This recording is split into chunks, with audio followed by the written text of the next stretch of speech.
Hello everyone, this is Russell Lowe speaking.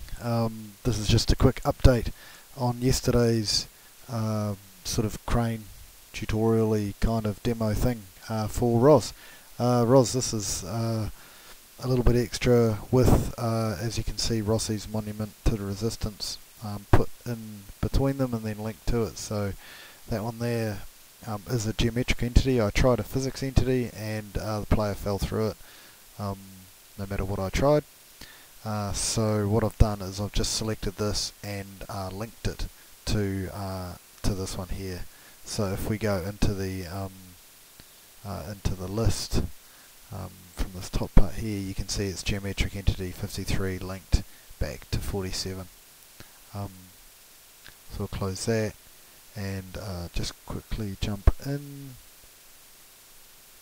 I'll shoot up and get myself over it, which is a little bit hard. F3 twice and a bit of movement, and here I am walking on it, and left and right. You'll see I'll slide across the floor until I get hit by the wall, but if you were moving around while this was going,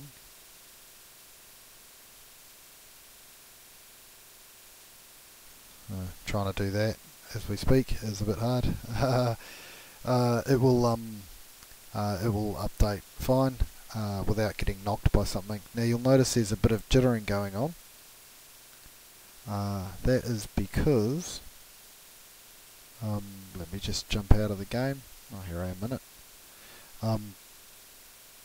That is because I've got what's called an action impulse on there. So if I bring across the flow graph, what I've done is added of this part to the flow graph I showed you yesterday.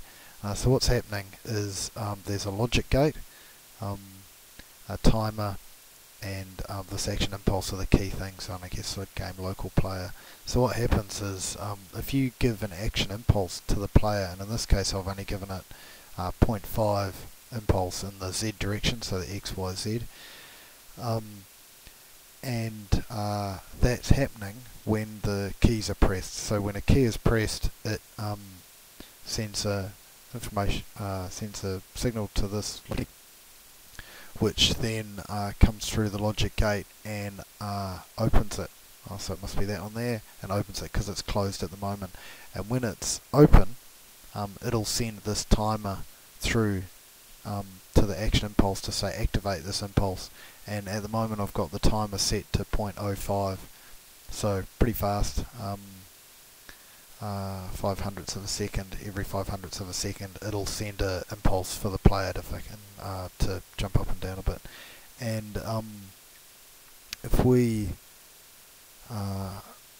just look down here, I've got another one that says when it's released, close that gate, or at the start of the game close the gate, just to make absolutely sure.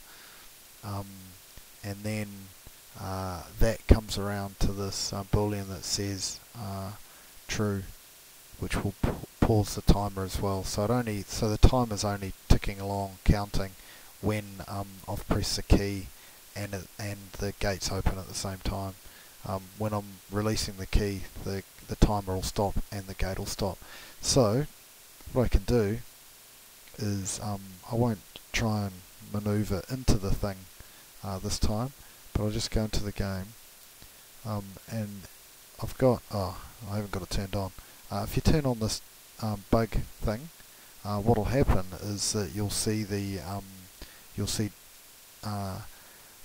pathways light up, and it's really useful for figuring out flow graphs. So jumping in, F3. Now you can see, because the start of the game went into the logic any and it closed the gate, and there's a true which has paused the timer.